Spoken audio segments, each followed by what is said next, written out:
I'm Ashley Wagasback, feeding therapist, occupational therapist, and lactation consultant. Look forward to discussing all things feeding so that we can support you to bring your little one to their maximum potential so that feeding can be enjoyable for the entire family.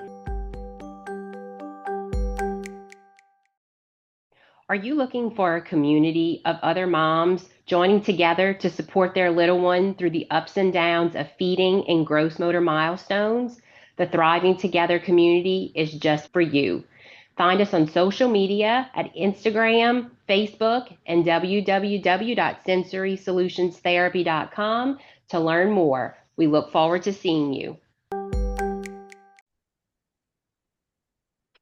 Hi, everyone. Welcome back to another episode of the Feeding Solutions Podcast. I'm so excited today to have Dr. Kelly Davis.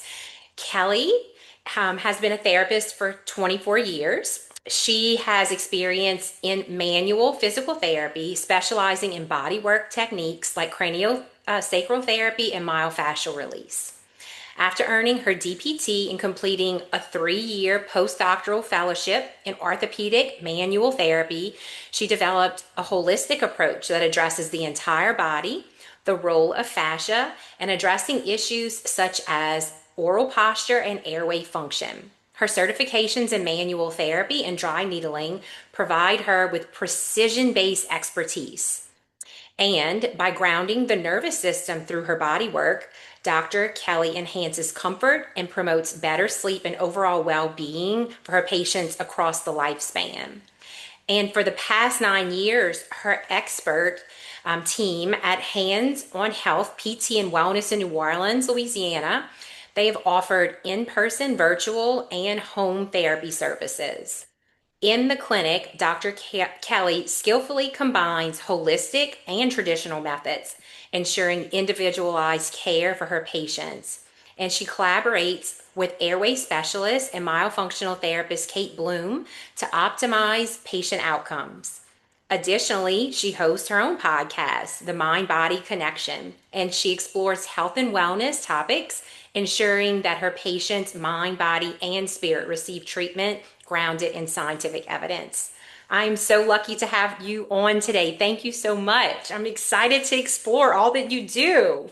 Thank you. Thank I really appreciate you asking me to be on your podcast because it's really fun to be on this side of the mic. So thank you so much. I'm so glad that we met through the Airway Yes. Circle in New Orleans. It's very exciting. Yes, it's connected me with some really great people. And so I feel blessed that we get to talk a little bit more about what we're passionate about. Yes, thank you. So tell me and listeners a little bit about what you're doing in your practice, and how that might differ from like traditional physical therapy models. Yes. So we at Hands on Health, we totally use our hands. It's in the business name, it's in our practice model. Mm. Daily care is focused on our hands on approach. And specifically in my treatment sessions, I do a lot of craniosacral, myofascial.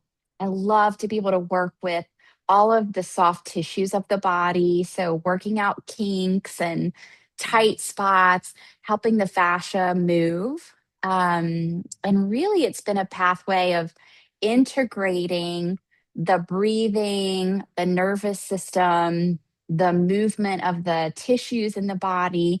And I love it in a session when a patient is able to feel more whole, all those Mhm. systems coming together, feel their breath, feel tightness releasing, and really feel their nervous system calming down, so that they're more present.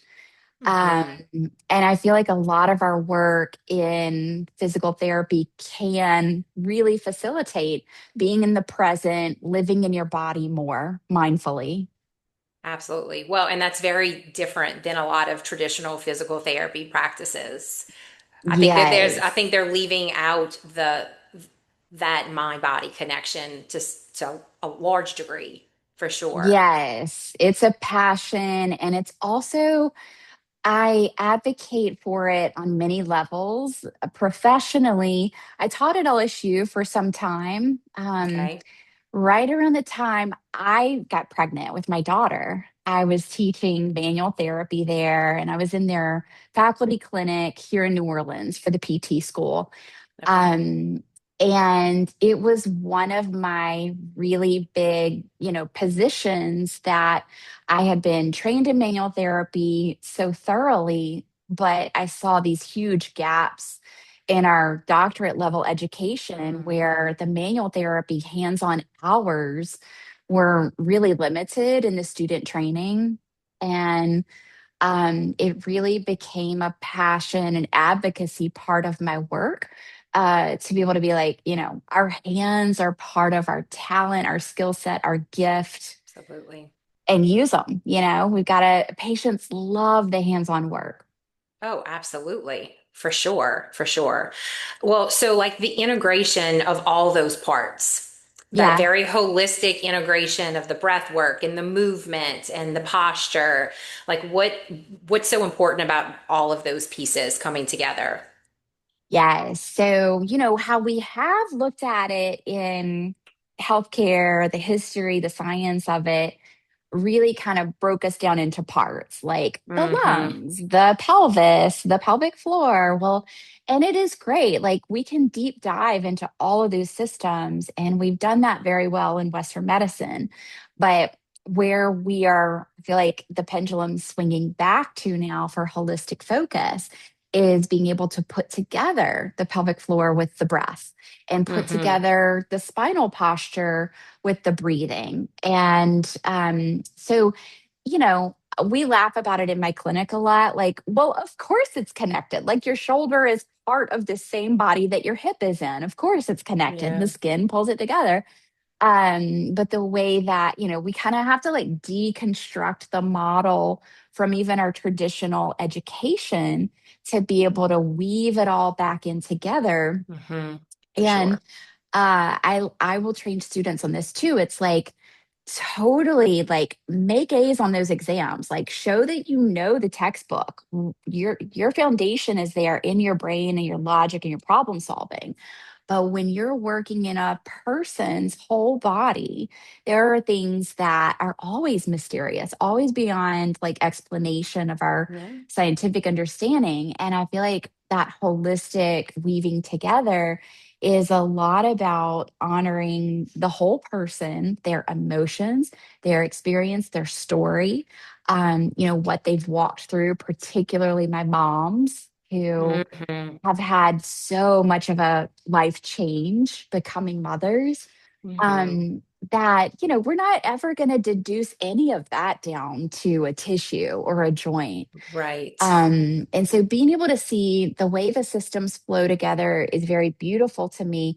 A patient can walk out of my treatment time and I hope be more embodied, head Mhm. connected into the pelvis, connected into their feet, connected into the earth, so that they really are kind of walking around more integrated versus Mhm. separated. Yes, yes. Well, and again, I support lots of moms with struggling to feed their babies. So they're very far from grounded and their posture is taking a hit because now they're breastfeeding in forward flex posture. So let's talk about that. Those patterns of forward flexion and just being moms, nursing. Um, Yes. what are you doing to support that situation? I'm beaming, smiling because I love my new moms. They're fragile, tender, Yes. precious.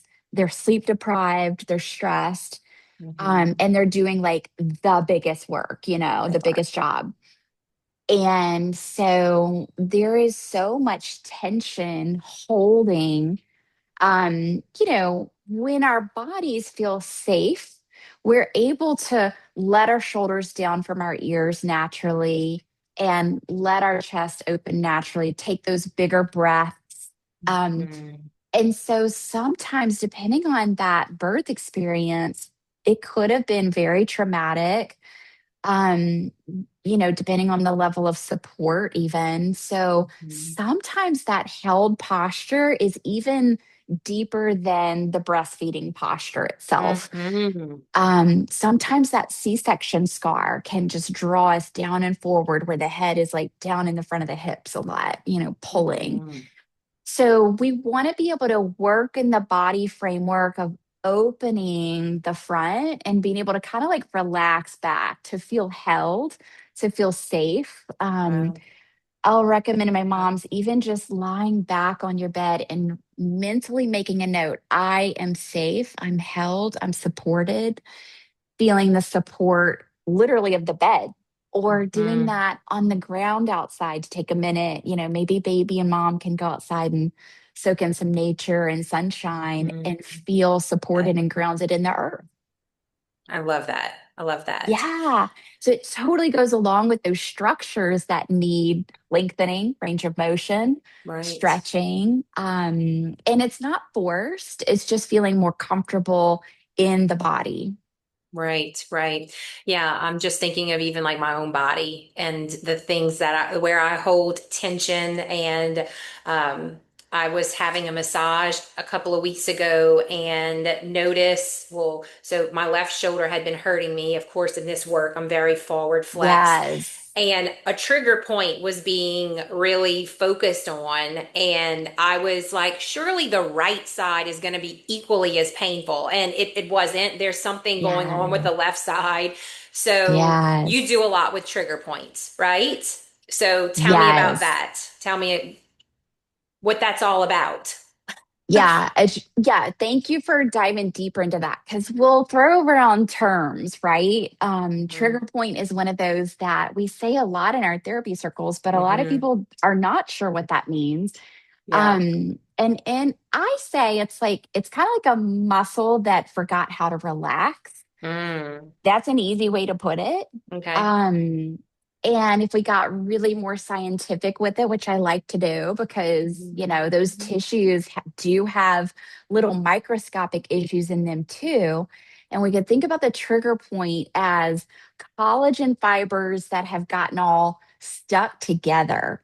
Okay. um, Collagen, is a connective tissue foundation. It's formed in all parts of our body, so it's in many structures of our body.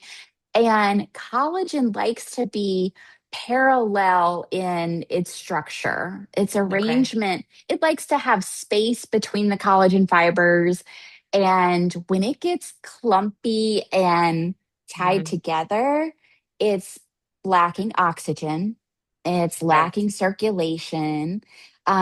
And what we do when we release trigger points is physically we help to break those bonds between that stuck Ah, collagen, and we help it rehydrate through movement, and we help okay. circulation get back in that tissue so that Okay. eventually it can become healthy mobile tissue again and not stuck. Okay. So are there things that you teach within your sessions for people to Yes. carry that over at home to somehow improve that so it's not such a trigger point? Absolutely. Because, you're going to walk out of the clinic and within a few hours or a few days, there will be some recurrence of that Okay. trigger point pain because once it's formed a trigger point, it's already been happening a long time. The Sure, that makes changes sense. take a while to accumulate Mm-hmm. where it actually becomes a palpable and painful spot. So, when that pain cycle recurs, I teach my patients come back to that tissue, pay attention to that. It's your body needing that care again. Mm-hmm. Makes Um, sense. and so I love to be able to teach with different tools to be able to massage that knot. One of my favorites now is using just a gua sha tool, Okay. and they come in many different shapes and sizes and materials now. I use a stainless steel material in my clinic, a tool called the Myo, and we also use some Graston tools where it's Okay. just different ways to break it up, to give it a massage. But now the gua sha tools they have on the market, like literally on Amazon, search gua sha, many different very affordable tools will come up that are easy to hold in your hand and give a little self massage and break down that trigger point again. So they do need sometimes to be released repeatedly, and they will get better. The I was going to collagen ask. will, Okay. it'll reform, but not in a 1 or 2 dose episode usually. It takes Okay. a little bit of time. So I always include in my patient education how to do some self myofascial release, is what we Okay. technically call it, self massage, so that it's really two huge benefits. Um, Okay. they are giving it the TLC that it needs. So it needs those repetitions to be Hmm. able to really make the longer term change. But they're also forming better body awareness. Mm. Um, and so the more times that you're treating that spot and really addressing it, then the part of your brain that has receptors in here that give it Hmm. feedback, this loop of sensory perception into the brain, and then the way the muscle is held, that changes. That neuroplasticity part of it is being activated in that loop. So the short of it is you're getting more skilled hands and brain and body as you treat Hmm. yourself. And it's getting the reps that it needs to make the long term change.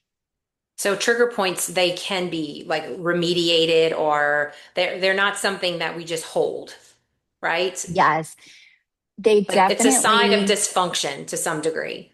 Yeah, Yes? that's a good way to put it. It's a sign of Okay. dysfunction. No, we have a way of categorizing them clinically. We Okay. can have a trigger point that is highly reactive. Those are the Okay. very sensitive to touch. They've been there Okay. a long time, and they've basically kind of that neuroplastic part has Hmm. gone towards more pain receptivity. So they're Mm. very reactive. They're like a little volcano or on fire tissue.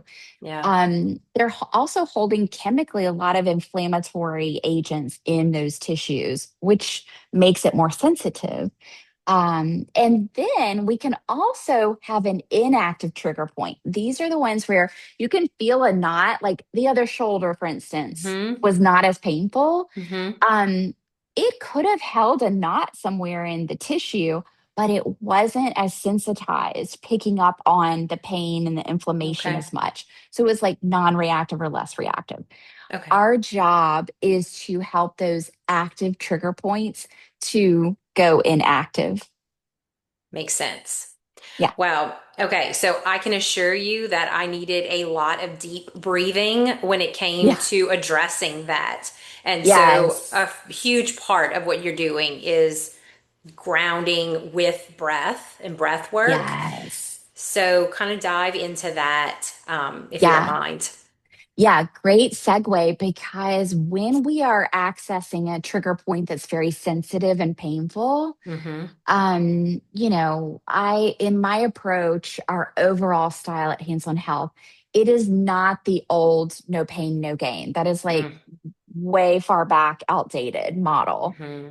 In Mm-hmm. our approach, we want to be able to access that trigger point at the same time access the calming regulating part of your nervous system, the Okay. parasympathetics. Now if somebody's poking on a painful tissue, your sympathetic nervous system is going to go up. We're human creatures designed to avoid pain and Yes. withdraw from Yes. pain. And Yes. so our fastest access and tool into our parasympathetic nervous system is our breath. Mm-hmm. And so the trigger point example is we're releasing it. We're on that threshold of like, oh, that's kind of hard to tolerate that. And we're accessing our deeper breath. We're immediately cueing the diaphragm to expand a little bit more, the rib cage to take in a really good inhale and a really slow exhale. And that's bringing on board our magical parasympathetic rest and digest nervous system, which says, I'm safe, I'm calm, I'm okay. Mm-hmm. And your nervous system is going to send relaxation signals to the rest of the body, versus guarding and tightening and contracting. Gotcha. So those trigger points, breath work, circulation, pain, healing, like all of that. So as far as like just improving circulation for overall healing, I'm assuming Mhm. when that trigger point is relaxed, there's improved circulation. Yes, to that Yes. area. Are there any other Yes. things that you're doing to support improved circulation within the body to help Absolutely. I with like to say, recovery? yeah, there's so much. So, Okay. on with foundation of healing, circulation is going to wash out some of the inflammatory chemicals that hurt and Mm-hmm. they're bad. Our body heals through inflammation, but when it sticks around too long, it becomes that chronic pain, that repeated nagging, won't go away pain. So, circulation improvement, even an example of a 10 or a 15-minute walk.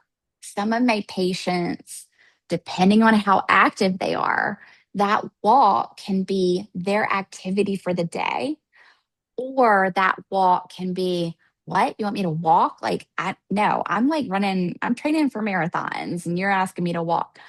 But the goal is to be able to do something low impact and mindful. And the Mm-hmm. key is being able to hold that awareness of your breath, how you're breathing, how your nervous system feels, and your posture while you're moving your muscles in that walk. Mm-hmm. So I love, it's one of my, actually I have to say, it's kind of in general. I want to make sure that my patients are at least getting outside to do a 10 or a 15-minute walk daily. Okay. And if it's raining and they can get out, that's okay. Like, Right. 3 or 4 days that week, that's good too. But we want Mm-hmm. to restore motion in those ways because overall it's helping our heart, our Mm-hmm. lungs, our muscle tissues, everybody. Um, so the trigger point is kind of on the micro level if we zoom Mm-hmm. way in deep. Yeah. And then on the macro level, we're talking about how are we breathing during the day?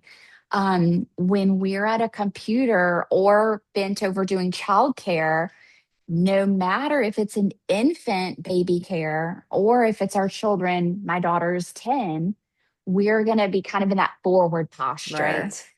And when we're in forward posture, our poor little diaphragm, as well as our abdominal organs sitting underneath it, is all kind of crunched down and compressed. And so, again, we want to be able to come out of that forward posture and open the chest, open the front ribs, open the Mm-hmm. abdomen, so that our diaphragm as a tissue has more space, more Mm-hmm. range, and more breathability. It can do a lot better job when our posture is supportive of that diaphragm.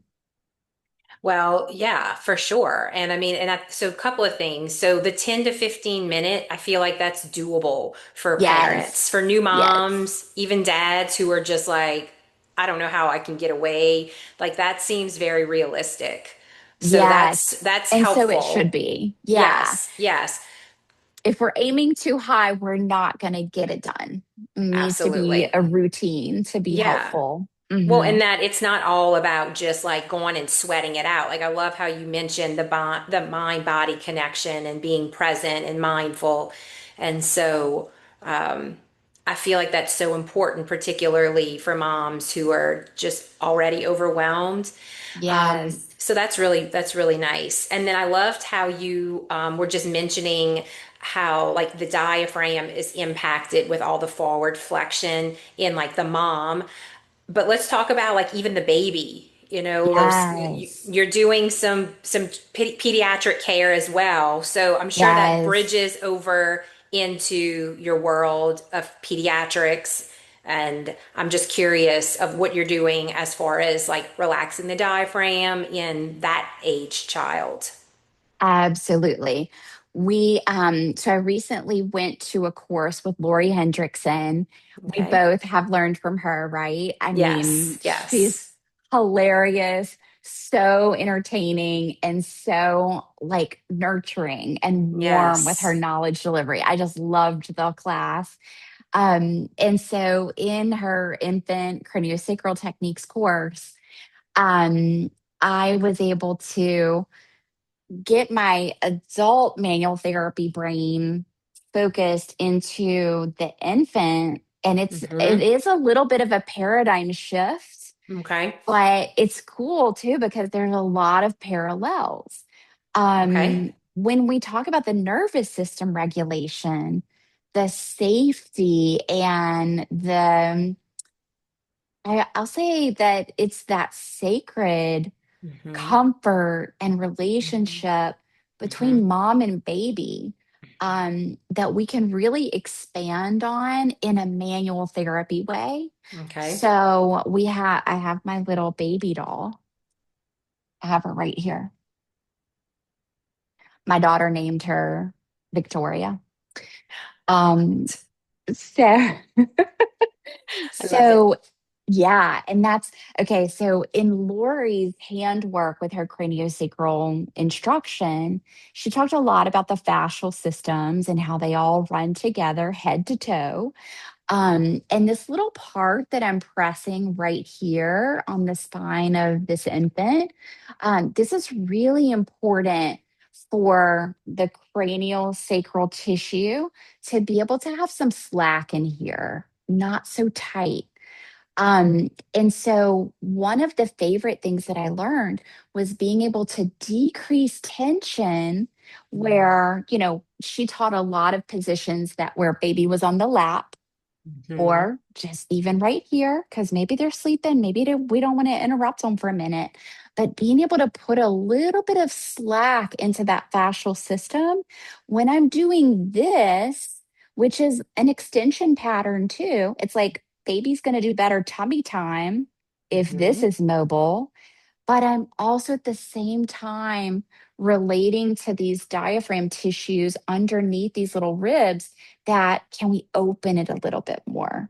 Can we Mm-hmm. promote that opening here so that they're not so flexed like they are in all of their carriers, car Yes. seat, all of the devices, right? That Mm-hmm. they can get immobilized in. And so it really occurred to me how much of those flexion patterns, which is like Mm-hmm. head towards the sacrum in the front, we can get out of and be able to facilitate that good, like, can we do more range? Can we do more rotation? Can we Mm-hmm. be able to build those little building blocks on the baby to be able to foster a lot of it is around opening the core, opening the diaphragm. So that struck me in her class that it was like, oh my gosh, this is all like amazing mechanics Right. for the middle of their core. Absolutely. And again, like the bridge between how you can technically support a mom and her baby at the same time. Yes. Yes. And I think it's beautiful when you have the ability to do that for both of them, that they both can be regulated, they both can be in a place where they can heal because they both have Yeah. their own kind of trauma and they're the thing that they're struggling with. So Absolutely.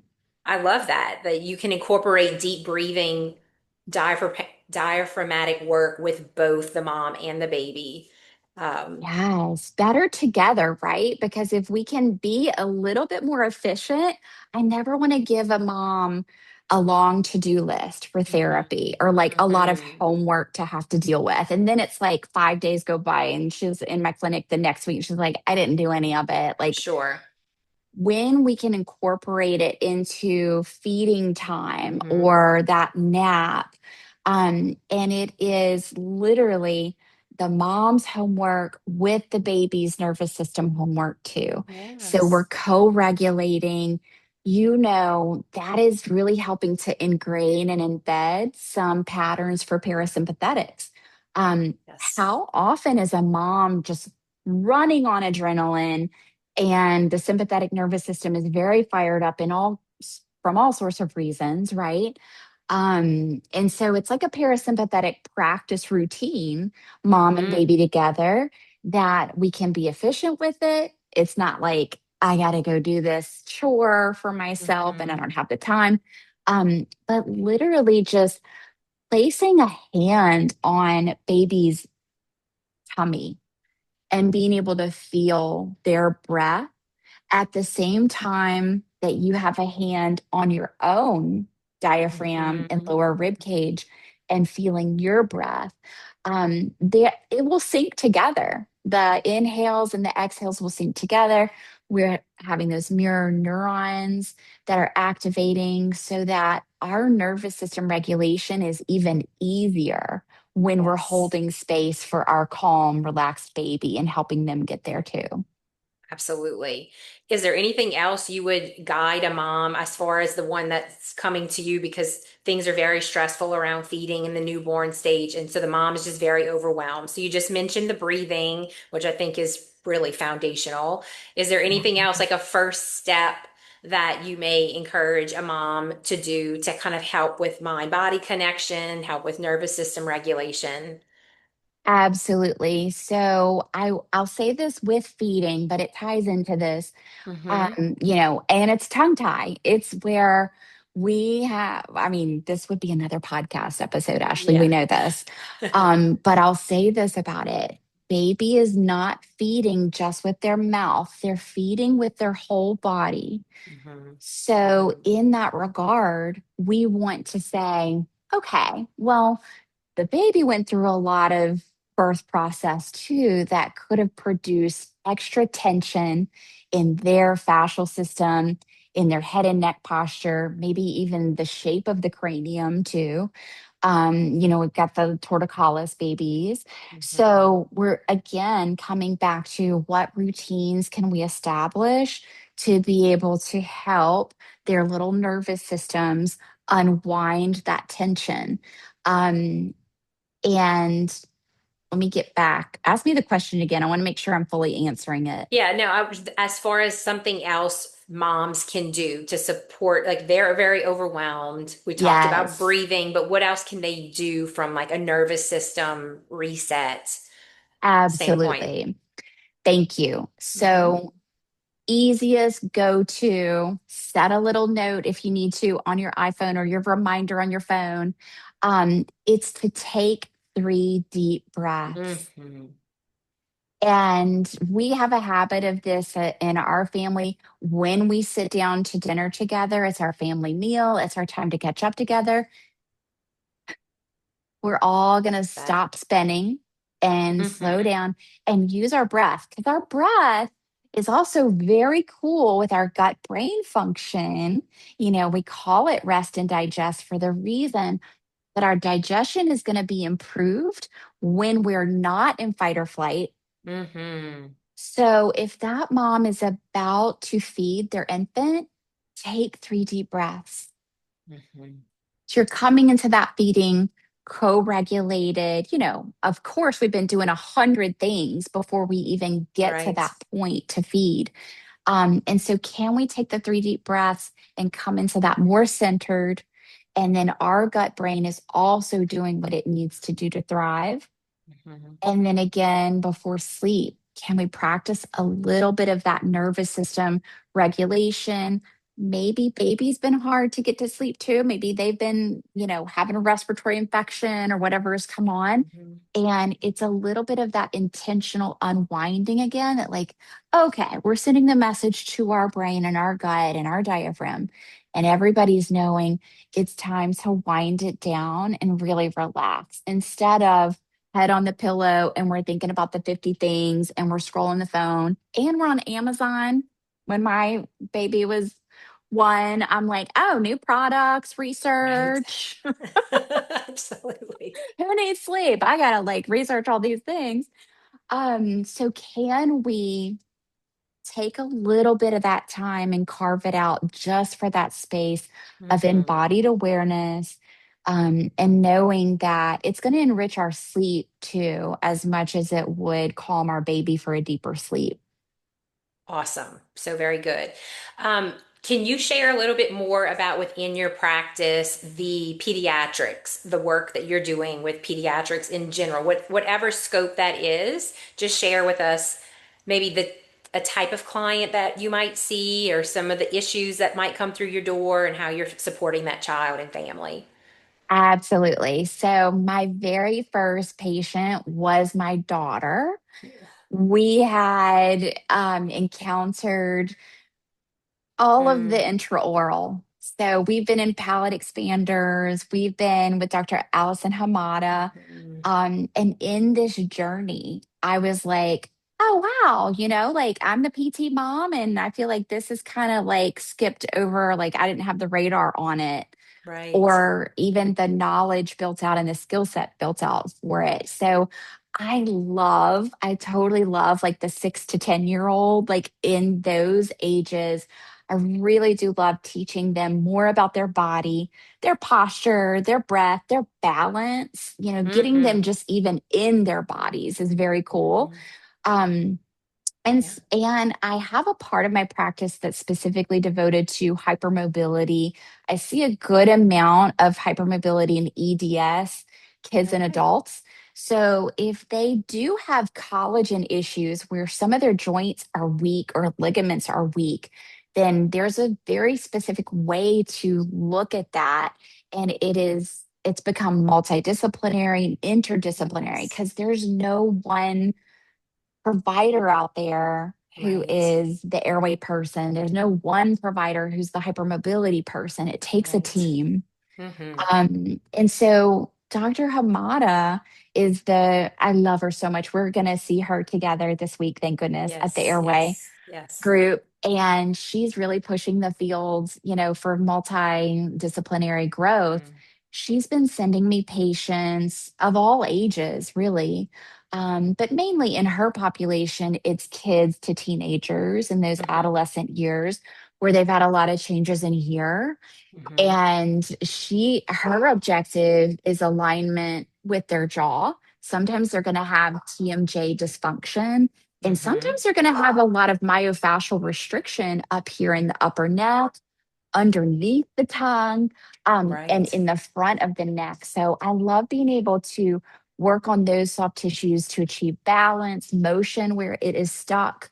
Wow. Um, it's amazing. Some of these kids are not sleeping well, not Mm-hmm. focusing well in school. Some of them are in that ADHD category of Mm-hmm. really having a hard time with, structure.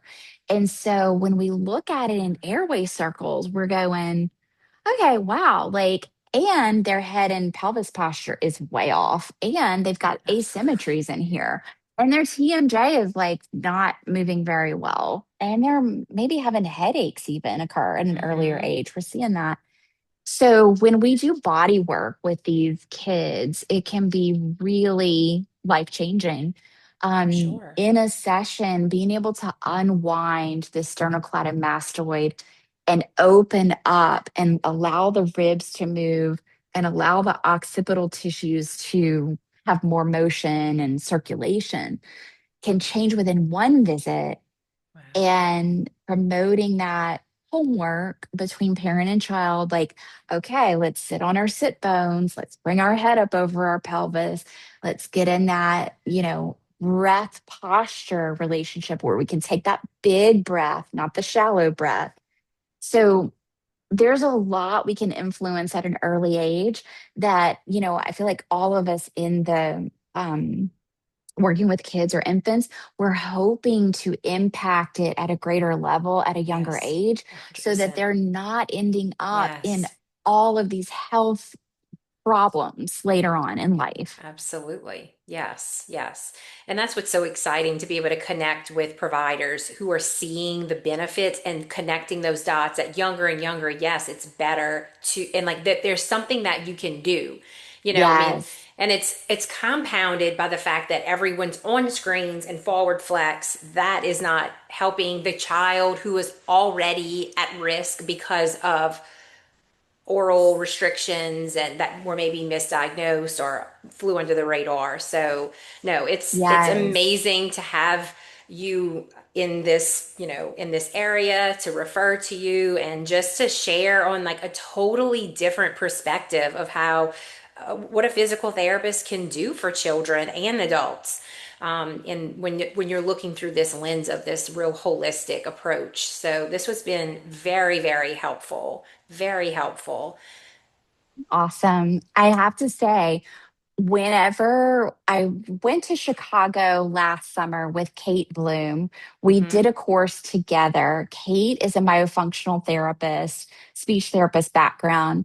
And she started telling me before I really pursued deeper airway manual therapy work, Kelly, I need you to be the body worker. We Mm-hmm. don't have that body worker for my babies or the Mm-hmm. kids in this community. And it's giving me chill bumps because I was at this Mm-hmm. time working through things with Ivy, going to a Mm-hmm. PT. She has scoliosis. So we were like working out all this stuff. And I was like, oh my God, I totally want to do that. We went to Dr. Hobson's airway course for therapists. And that was, again, mind expanding as practitioners together in the same class. I was like, Kate is a total genius at myofunctional and in the mouth. And we Mm-hmm. started to put our practice approaches together so that we've formed a new model that blends the PT aspect with the myofunctional aspect. Okay. And we wanted to kind of solve the problem of parents having to chase down different Mm-hmm. clinics, different providers, and to be able to get kind of a capsule all in one stop shop of how do we help our baby or our child or myself thrive in this airway work. So that's what we're creating together. So we're super excited about that new work. Oh, that's wonderful. Yeah. Definitely. Getting to the root cause earlier is critical. Yes. Really Yes. changing Absolutely. it's changing the trajectory of health for these children for the rest of their lives. And isn't that And what we we know, want? yes, we want it and we know that we need it. Look Mm-hmm. around, like we're in really bad shape when it comes Mm-hmm. to adult health in this country. So being Absolutely. able to target and effectively get at it, and also then form the networks where parents are not so confused and overwhelmed by which provider, which resource, make it easier. Absolutely. Yeah, for sure. And it's just so much more confident for the family to say, okay, we found this is what works. So here, let's versus like throwing spaghetti at the wall, trying this and that. And okay, no, I need to go try another this and another that. So, yes, this is Yeah. amazing. Yes, thank Absolutely. you. Okay, well, tell us where we can find you if someone needs your support. Yeah, just Google Hands on Health. Our social media tag is Hands on Health NOLA, and that's across Instagram, Facebook. My daughter is like, you need to be on TikTok. I'm like, I'm not doing TikTok yet. Um, we're on YouTube as well. I have some patient ed videos on there. I will Awesome. say to anyone in the audience who's going to look for pediatric videos, that is to come. I've got to do my Awesome. baby video homework and get it out there.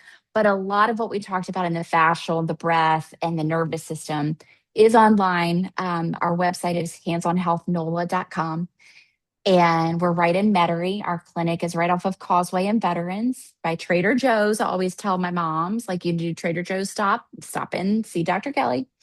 And then we also have our podcast, Mind Body Connection. And I have to invite you, Ashley, over to the Mind Body Connection because we have more to talk about over there with Yay. you as the guest. Can't wait. Well, thank you so much for your time, your knowledge, the excitement, and your energy. It's so wonderful. So, thank you for your time today. Thank you so much. It was a pleasure. I appreciate it. Absolutely. Take care. Take care. Bye. I hope you found this episode on the feeding solutions helpful.